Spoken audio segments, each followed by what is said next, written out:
초대교회가 성령 강림을 통해서 폭발적인 성장을 거듭합니다. 그 확장성은 짐작하지 못할 만큼 엄청나게 확대되어지고, 그래서 초대교회의 그 강력한 부흥이 예루살렘 그 모든 상황을 들썩들썩하게 만들었어요. 그래서 교회가 점점 왕성해지고 점점 부흥해지고 많은 사람들이 함께 모이기를 시작했는데, 문제는 교회가 풀어야 될 숙제가 있습니다. 교회가 점점 성장하고 정말 거대한 하나의 교회로 든든히 세워져 나가고 있는 그 과정 중에 교회가 가지고 있는 한 가지의 문제점이 있었는데, 오늘 저와 여러분이 읽었던 부분이라고도 볼 수 있는데, 이 사건을 중심으로 해서 교회의 어떤 방향성, 어떤 길들이 달라지고 있다는 것을 알게 됩니다. 사도행전 11장 1절에서부터 3절에 나타나는 말씀에 보면 베드로가 이방인들과 더불어 교제한 사건이 나와요. 그리고 할례자들이 볼 때에 무할례자들과 더불어 식사를 함께 먹었다. 무할례자 집에 들어가 가지고 밥을 함께 먹었다. 이 사건은 당시 유대인들에게 있어서는 있을 수도 없는 일입니다. 또 있어서도 안 되는 일이라고 생각을 합니다. 그래서 지금 여기서 나타나고 있는 할례라고 하는 이 개념은 나중에 시간이 되어지면 또 말씀을 나누도록 할 텐데, 유대인들을 중심 속에서는 할례가 구원의 표식이라고 보았고, 그것을 통해 가지고 하나님께서 구원한다라고 하는 그런 개념을 가지고 있었기 때문에 지금 현재 할례를 받은 유대인들이 하나님을 믿는 믿음의 자리에, 예수 그리스도를 믿는 믿음의 자리에 나왔어요. 그래서 유대인 성도들이 베드로의 모습을 보면서 판단하고 비판하고 있는 모습이에요. 그래서 이방인들과 더불어서는 어떻게 하라고요? 철저하게 근절하고 만나지도 말고 함께 있지도 말고, 여기서 보니까 밥 먹는 것도 경고를 해요. 그러면 안 된다고. 그것이 이스라엘 백성들이 가지고 있었던 율례죠. 규례라고 볼 수 있겠죠. 그런 관건에서 철저하게 이방인들과 더불어 벽을 만들었는데, 이것이 어떻게 되어지는 사건이었냐면, 하나님께서 세상을 창조하시죠. 창조했는데 타락해가지고 백성들이 하나님께서 심판을 받게 돼요. 물심판, 첫 번째 심판을 받게 되고, 그리고 또한 그 후손 중에 한 사람을 불러요. 그게 누구죠? 아브라함이라는 인물을 부르게 돼요. 아브라함을 불러서 민족이 되게 하고 나라가 되게 만들어요. 그리고 거기서 애굽이란 땅에서 그들의 민족이 되고 나라가 되게 만들었다가 거기서 출애굽을 하게 되는데, 모세의 이끌림을 받아가지고 출애굽을 하게 됩니다. 그리고 또한 출애굽을 한 백성들이 정착을 하게 돼요. 가나안 땅에 정착을 하게 되는데 여호수아를 통해서 정착을 하게 되죠. 그리고 또한 그 정착한 땅에서 삶을 살면서 사사시대를 만나게 됩니다.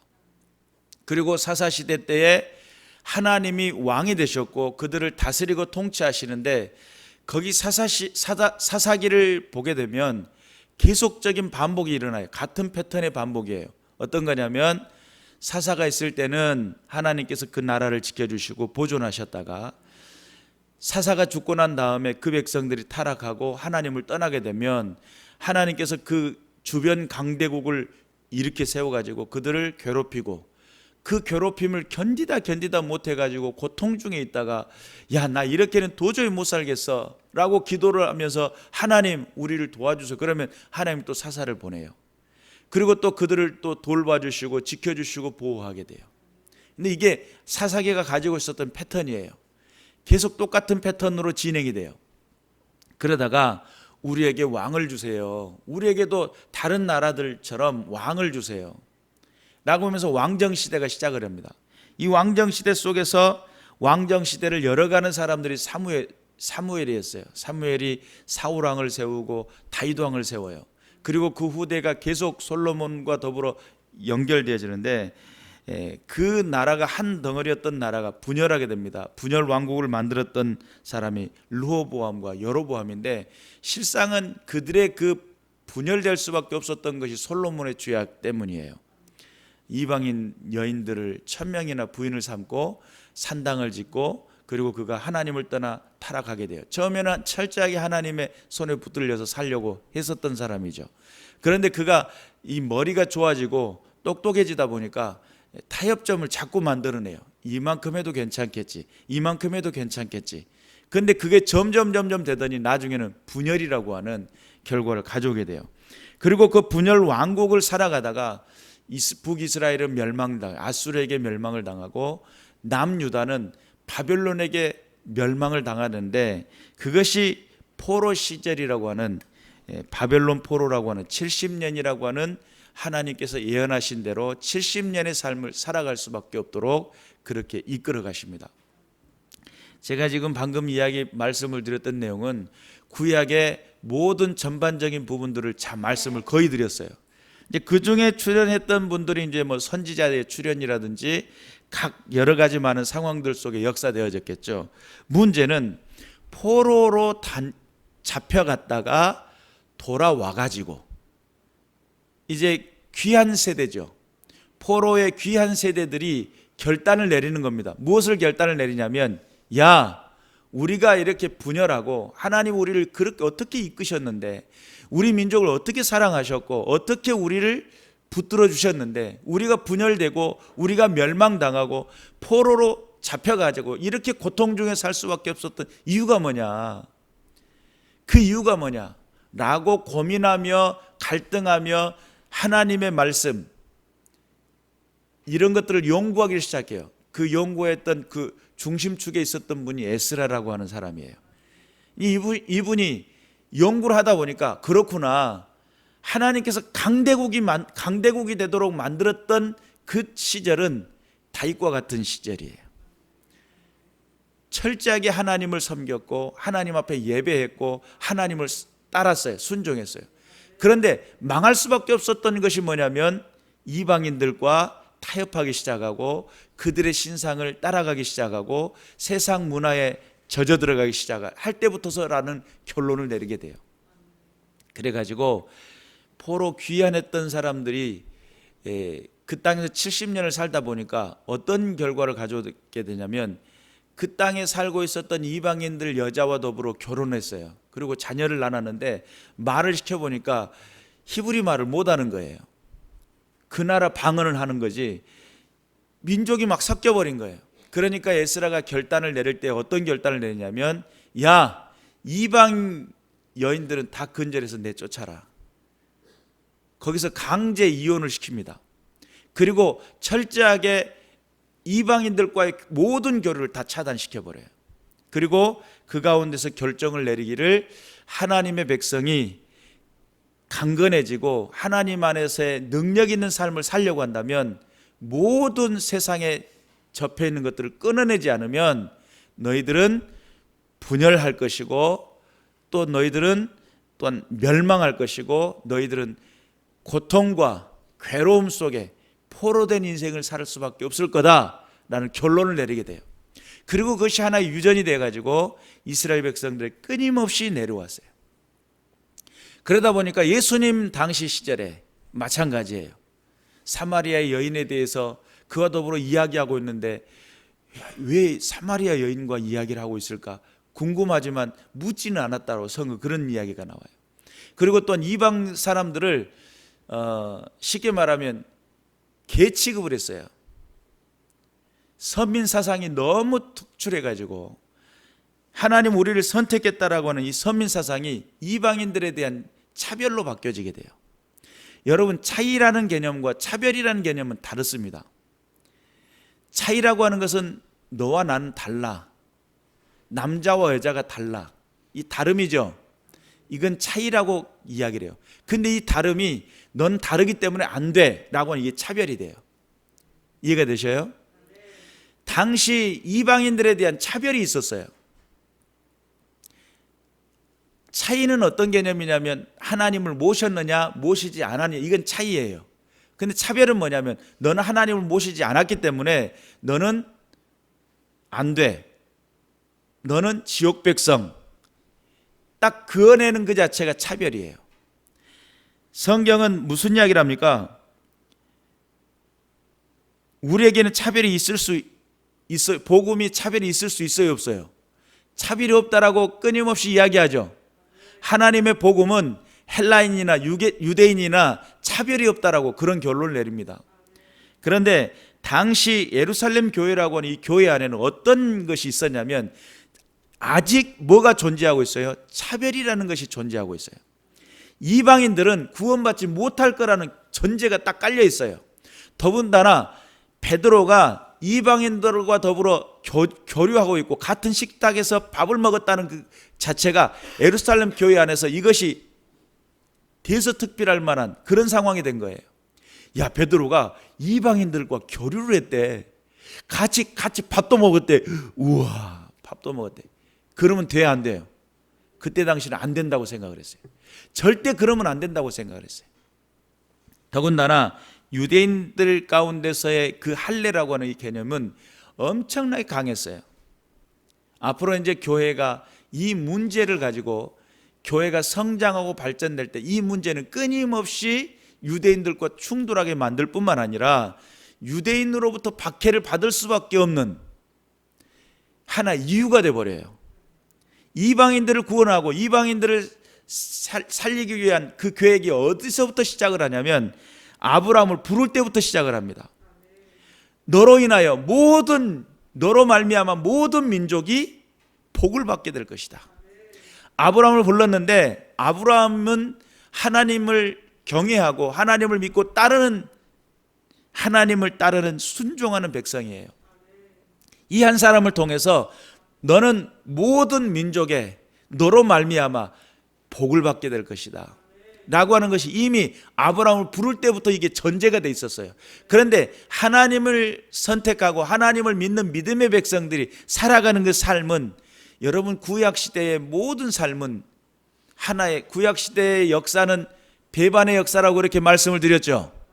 구약의 역사는 배반의 역사예요. 문제는 이 배반 가운데 살아가던 이 백성들이 하나님 앞에 매를 맞고 하나님 앞에 징계를 받으면서 하나님 뜻대로 살겠다라고 결정을 내리는 것이 그렇게 많지가 않습니다. 구약 역사가. 그러면 구약 역사를 다른 관점에서 보면 구약은 생존 그 자체예요. 생존. 어떻게 하면 여기서 살아남을 것이냐. 이 생존이에요, 생존. 하나님을 떠나면 강대국이 일어나서 두들겨 패죠. 아프다고 아우성치면서 하나님 살려주세요 그러면 하나님이 나타나서 구원해 주죠. 이게 반복의 역사가 구약의 역사예요. 그러니까 구약의 역사를 한 단어로 표현하자면 생존이라는 표현이에요. 하나님 우리에게 무엇을 명령했냐면 생육이라고 하는 것을 명령했어요. 생육은 뭐냐면 생존하는 그것이 전제가 되어져서 생육은 점점 번성해 가는 겁니다. 믿습니까?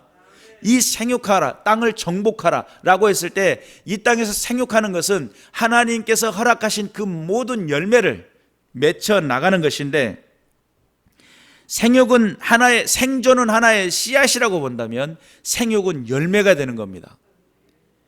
그러니 구약시대에 그들은 생존이라는 것에서 벗어날 수가 없어요. 간신히 목숨 하나 건져 있는 거예요.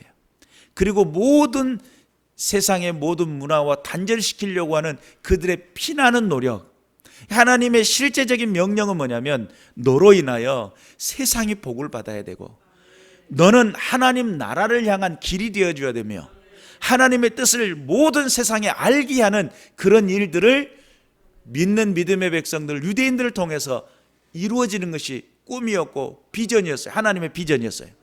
그런데 이들은 뭐만 하고 있어요? 하나의 씨앗이 땅에 떨어지는 것을 두려워하고 있어요. 하나의 씨앗이 썩어져 많은 열매를 맺어야 되는데 썩는 것을 두려워하고 있어요. 그리고 그들은 철저하게 이방인들과 더불어 벽을 만들어내고 차단하고 있었어요. 그것이 하나님의 뜻이 아니었죠. 점점 새 포도주가 새 부대에 담겨가지고 이게 부풀어 오르기를 시작하잖아요. 여러분 담아보셔서 아실 거예요. 효소들을 담아보면 아시죠? 이게 부풀어 나가는 시간이 있어요. 발효가 되면서 막 부풀어 올라와요. 그때 이것이 부풀어 올라가지고 점점 팽창해지고 있어요. 예루살렘이 들썩들썩을 해요. 그리고 이것이 점점 왕성해지고 있어요. 하나님의 복음이 살아있고 운동력이 있어. 좌우의 날선검보다 더욱더 예리해가지고 심령 골수를 찌개면 모든 사람들을 살게 만들었어요. 그런데 이게 그들의 생각과 그들의 전통과 그들의 유전이 뭘 맡고 있어요? 복음을 딱 가로막고 있어요. 그 사건을 깨뜨려버린 사건이 뭐냐면 사도행전 10장에 나타난 고넬료 사건입니다. 베드로가 그것에 대해서 대변하기 시작해요. 야, 내가 꼭 그러려고 그런 것이 아니야. 이방인들과 더불어 교주하려고 했던 것이 아니야. 그런데 내가 기도 중에 환상 가운데 하나님께서 나타나셔가지고 네 발 달린 거, 들짐승, 기는 거, 공중에 날아다니는 이런 것들이 눈앞에 보자기에 쌓여져갖고 내 눈앞에 보이기 시작하는 거야. 그랬더니 음성이 들려지기를 잡아 먹으라 이러는 거예요. 그래 내가 속되거나 깨끗이 않는 것은 내가 단 한 번도 먹어본 적이 없습니다. 주님, 그럴 수 없습니다. 그랬더니 또다시 음성이 들리기에 하나님이 깨끗하게 하신 것을 내가 속되다고 하지 말라 이런다는 거예요. 그 음성을 듣고 그것이 그걸로 끝난 줄 아는데 그것을 몇 번이나? 3번이나 같은 환상을 보았어요. 그러고 있는데 가이사라에서 3명이 찾아와가지고 자기를 찾아왔다는 성령께서 말씀해 주신 거예요. 그래서 만났는데 지금 하나님께서 나를 보내셔가지고 초청해 오라고, 베드로를 초청해 오라고 하는 말씀을 듣고 왔습니다 라고 하니까 하나님 앞에 잠시 물어요. 이게 지금 무슨 일입니까? 그랬더니 두려워하지 말고 따라가라. 그러니까 베드로를 제외한 6명의 성도를 데리고 출발해가지고 고넬료 집에 가가지고 이야기하는데, 오늘 우리가 읽었던 본문 15절에 보니까 내가 말을 시작할 때 성령이 그들에게 임하시기를 처음 우리에게 하신 것과 같이 하신지라. 베드로가 말을 시작하자마자부터서 뭐가 임했어요? 성령이 그것을 강권적으로 역사해 버립니다.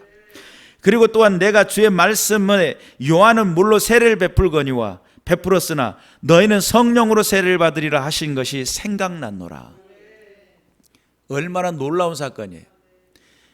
그냥 단순히 초청회니까 누가 아파서 그냥 기도해주고 낫고 그냥 그 정도 끝날 줄 알았는데 성령이 그 가운데 임재해버리고 그들에게 성령이 같이 임했다고 하니까 방언도 일어났겠죠. 똑같이 그들과 똑같이 임했다고 했으니까 방언이 일어나고 막 성령이 뒤집어지는 역사, 회개하는 역사가 일어나고 하나님 앞에 온전히 변화되는 역사가 일어난 겁니다.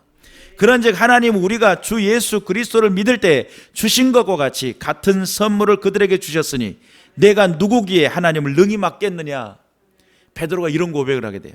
그랬더니 그들이 이 말을 듣고 잠잠하여 하나님께 영광을 돌려 이르되 그러면 하나님께서 이방인에게도 생명을 얻는 회개를 주셨도다 하니라. 여러분, 이 고넬료 사건이 없었다면 저와 여러분이 예수 믿기 힘들었어요. 예수님을 알기도 어려웠어요. 그리고 그 예수님은 이스라엘에 갇혀있는 예수님이 될 수밖에 없었어요. 그렇게 될 수밖에 없었어요. 그런데 이 고넬료 사건을 통해서 효소가 발효되어 점점 왕성해져 가지고 점점 부풀어 오를 때에 그들이 이제 답답한 거죠. 막고 있는 것도 한계가 있죠. 그런데 위압적인 박해가 일어나고 끊임없이 압박이 심하게 일어나니까 이 지금 닫혀있는 이 복음이, 막혀있는 복음이 확산이 돼야 되는데 어떻게 해야 됩니까? 이 고통과 이 아픔을 어떻게 해야 됩니까? 라고 할 때 하나님께서는 그들에게 길을 열어줘 버려요. 어떤 길을 열어주냐면 복음의 길을 열어주시는데 생명길을 열어주셔요. 그래서 이 땅에 생전으로 머물지 마라. 생육하고 번성하라. 초대교회가 바라봤던 그 비전이 이제는 단순히 예루살렘뿐만 아니에요. 이제는 세계를 향하여, 모든 열방을 향하여. 그래서 사도행전 1장 8절의 말씀이 그때서야 이야기가 되기 시작한 거예요. 성령이 너희에게 임하시면 너희가 권능을 받고 예루살렘과 온 유대와 사마리아와 땅끝까지 이르러 내 증인이 되리라 하신 이 말씀이 살았고 운동력 있는 생명력이 되어 모든 세상을 향하여서 이제는 이방인들에게도 구원을 주셨다는 이 말씀이 시작되자마자 이제부터는 막을 길이 없죠. 생명의 그 풍성함을 막을 길이 없죠. 이게 힘이 되고 능력이 돼요. 그래서 초대교회가 가지고 있었던 이 문제점을 베드로의 환상을 통해 가지고, 베드로의 고넬료 사건을 통해 가지고 하나님의 복음길이 열렸다 믿으시길 주님의 이름으로 축원합니다. 그래서 여러분, 오늘 우리에게 일어나는 이 교회 안에서도 새로운 복음길이 열려야 될 줄로 믿습니다. 이 지역 가운데서 막혀있는 모든 이 상황 속에 하나님의 생명길이 열려야 될 줄로 믿습니다. 그 일들을 위해서 우리가 깨어서 기도해야 될 것이고, 좋은 교회도 하나님께서 이 세대 속에서 하시고자 하는 그 계획을 이루어 나갈 수 있는 믿음의 군사들, 믿음의 공동체가 되시길 주님의 이름으로 축원합니다. 기도하겠습니다.